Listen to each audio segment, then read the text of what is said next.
ಈಗ ನಿವೃತ್ತ ನ್ಯಾಯಮೂರ್ತಿ ದೇಸಾಯಿ ಅವರು ವರದಿ ನೋಡಿದ್ವಿ, ಸೋಷಿಯಲ್ ಮೀಡಿಯಾದಲ್ಲಿ ಒಂದಷ್ಟು ಪೇಜ್ಗಳನ್ನ ಹಾಕಿ ಅದರ ಮಾರ್ಕನ್ನು ಮಾಡಿ ಕಿಡಿಯನ್ನು ಕರೆದಿದ್ದೀವಿ ಸರ್, ಯಾಕೆ ಸರ್? ಪಿ ಎನ್ ದೇಸಾಯಿ ಅವರೊಬ್ಬ ನಿವೃತ್ತ ನ್ಯಾಯಮೂರ್ತಿಗಳು. ಸೊ ಅವ್ರ ಬಗ್ಗೆ ನಮ್ಗೆ ಅನುಮಾನ ಇತ್ತು. ಯಾಕಂತಂದರೆ ಒಂದನೇ ಆರೋಪಿ ಸಿದ್ದರಾಮಯ್ಯವರು ನೇಮಕ ಮಾಡಿದಂಥ ಪಿ ಎನ್ ದೇಸಾಯಿ ಅವರು ಒಂದು ಸುಳ್ಳು ವರದಿ ಕೊಡ್ಬೋದು ಅಂತ ಅನುಮಾನ ಇತ್ತು. ಆದರೂ ಕೂಡ ಅವರು ತಮ್ಮ ಒಂದು ಸ್ಥಾನಕ್ಕೆ ಒಂದು ಗೌರವ ಕೊಡೋ ನಿಟ್ಟಿನಲ್ಲಿ ಸತ್ಯಾಂಶ ಕೊಡೋದು ವರದಿ ಕೊಡ್ತಾರೆ ಅಂತ ಸಣ್ಣ ನಿರೀಕ್ಷೆ ಇತ್ತು. ಆದರೆ ಆ ನಿರೀಕ್ಷೆಯ ವಿರುದ್ಧವಾಗಿ ಅವರು ಕೂಡ ಒಂದು ಗೊಂದಲಕಾರಿಯಾದಂಥ ಮತ್ತು ಸುಳ್ಳಿಂದ ಕೊಡಿದಂಥ ವರದಿಯನ್ನು ನೀಡಿದರೆ ಅದರಿಂದ ನನಗೆ ಭಾಳ ನೋವಾಯಿತು. ಸೊ ಯಾಕೆ ಅಂತೇಳಿದ್ರೆ ಅವರು ಒಂದು ಕಡೆ ಅವರೇ ಬರೀತಾರೆ 1991 ನಿಯಮಾವಳಿ ಪ್ರಕಾರ ಏನು ವಿರುದ್ಧವಾಗಿ ನಿವೇಶನ ಹಂಚಿಕೆ ಕಂಡು ಬಂದಿದ್ದು ಸ್ಪಷ್ಟವಾಗಿ ಬರೀತಾರೆ.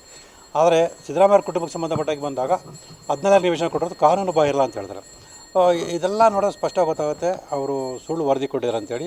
ಮತ್ತು ಎಲ್ಲದಕ್ಕಿಂತ ಮುಖ್ಯವಾಗಿ ಅಲ್ಲಿ ಗಮನಿಸಬೇಕಾದ ಪ್ರಮುಖ ಅಂಶ ಏನಂದರೆ, ಇದು ತುಂಬ ಅಗಾಧವಾದಂಥ ಪ್ರಕರಣ ಆಗಿರೋದ್ರಿಂದ ಸೊ ನಾನು ಕೇವಲ ಸಣ್ಣ ವಿಚಾರ ಮಾತ್ರ ಅಂತ ಹೇಳಿದ್ದೀನಿ. ಇದ್ರ ಬಗ್ಗೆ ಸಮಗ್ರ ತನಿಖೆ ನಡೆಸಬೇಕು ಅಂತ ಹೇಳಿದ್ರೆ ಪರಿಣಿತರಾದಂಥ ತಾಂತ್ರಿಕ ಸಮಿತಿ ಒಂದು ಅಧಿಕಾರಿಗಳ ತಂಡವನ್ನು ರಚನೆ ಮಾಡಿ ಅವ್ರ ಮೂಲಕ ಒಂದು ವರದಿ ತಗೊಂಡು ಕ್ರಮ ತಗೊಳ್ಳೋಕೆ ಸ್ಪಷ್ಟವಾಗಿ ಬರೀತಾರೆ. ಮತ್ತು ಇನ್ನೊಂದು ಕಡೆ ಬರೀತಾರೆ ನಿವೇಶನ ಹಂಚಿಕೆ ಮಾಡೋರು ಕಾನೂನು ಬಾಹಿರ ಅಂತ ಬರೀತಾರೆ. ಮತ್ತು ಅಧಿಕಾರಿಗಳು ತಮ್ಮ ಅಧಿಕಾರನ ದುರ್ಬಳಕೆ ಮಾಡಿಕೊಂಡು ಅಕ್ರಮ ನಿವೇಶನ ಹಂಚಿಕೆ ಕಂಡು ಬಂದಿದ್ದು ಬರೀತಾರೆ.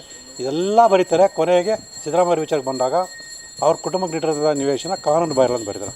ಸೊ ಇದು ಕಾನೂನು ಬಾಹಿರಲ್ಲ ಅಂಥೇಳಿ. ಅಂದರೆ ಇಲ್ಲಿ ಅವರಲ್ಲೇ ಗೊಂದಲ ಇರೋಂಥದ್ದು. ಮತ್ತು ಅವರೇ ಸ್ವತಃ ತಮಗೆ ಈ ವಿಚಾರ ಸಂಬಂಧಪಟ್ಟಾಗೆ ಒಂದು ಸಮಗ್ರ ತನಿಖೆ ಮಾಡಿ ವರದಿಯನ್ನು ಕೊಡೋದಕ್ಕೆ ಸಾಧ್ಯ ಇಲ್ಲ ಅನ್ನೋದನ್ನ ಕೂಡ ಸ್ಪಷ್ಟವಾಗಿ ತಿಳಿಸಿದ್ದಾರೆ.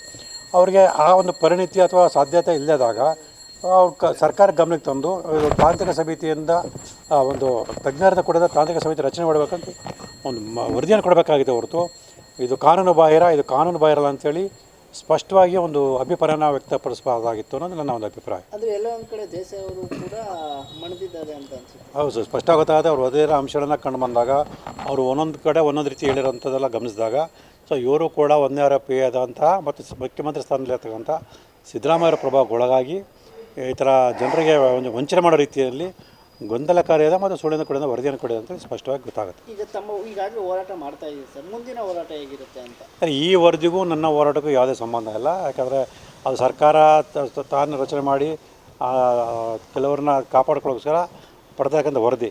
ಸೊ ಈ ವರದಿ ನನ್ನ ಒಂದು ಹೋರಾಟಕ್ಕೆ ಯಾವುದೇ ರೀತಿಯ ಬಾಧಕ ಆಗಲ್ಲ. ಹಾಗಾಗಿ ನನ್ನ ಹೋರಾಟ ಮುಂದುವರಿಯುತ್ತೆ.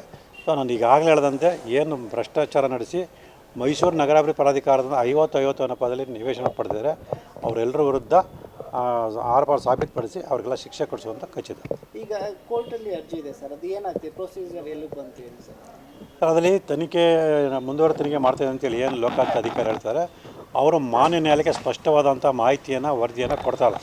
ಹಾಗಾಗಿ ಕಳೆದ ವಿಚಾರಣೆ ದಿನಾಂಕದಲ್ಲಿ ಮಾನ್ಯ ನ್ಯಾಯಾಲಯ ಚೀಮಾರಿಯನ್ನು ಹಾಕಿ ಒಂದು ಸ್ಪಷ್ಟವಾದ ರೀತಿಯಲ್ಲಿ ಒಂದು ಸಮಗ್ರ ವರದಿ ಅಂದರೆ ಏನು ಮಾನ್ಯ ನ್ಯಾಯಾಲಯ ಆದೇಶ ಮಾಡುತ್ತೆ ಅವತ್ತಿಂದ ಇವತ್ತಿನವರೆಗೂ ಯಾವ್ಯಾವ ಆರೋಪಗಳ ವಿರುದ್ಧ ಯಾವ್ಯಾವ ರೀತಿಯ ತನಿಖೆ ನಡೆಸಲಾಗಿದೆ ಅನ್ನೋದ್ರ ಬಗ್ಗೆ ಸ್ಪಷ್ಟವಾಗಿ ವರದಿ ಕೊಡೋಕೆ ಹೇಳಿದ್ದಾರೆ. ಯಾಕೆಂತ ಹೇಳಿದ್ರೆ ಈಗಾಗಲೇ 1ರಿಂದ 4ನೇ ಆರೋಪಗಳ ವಿರುದ್ಧ ಒಂದು ಅಂತಿಮ ವರದಿ ಅಂತೇಳಿ ಸುಳ್ಳು ವರದಿ ಸಲ್ಲಿಸಿದ್ದಾರೆ.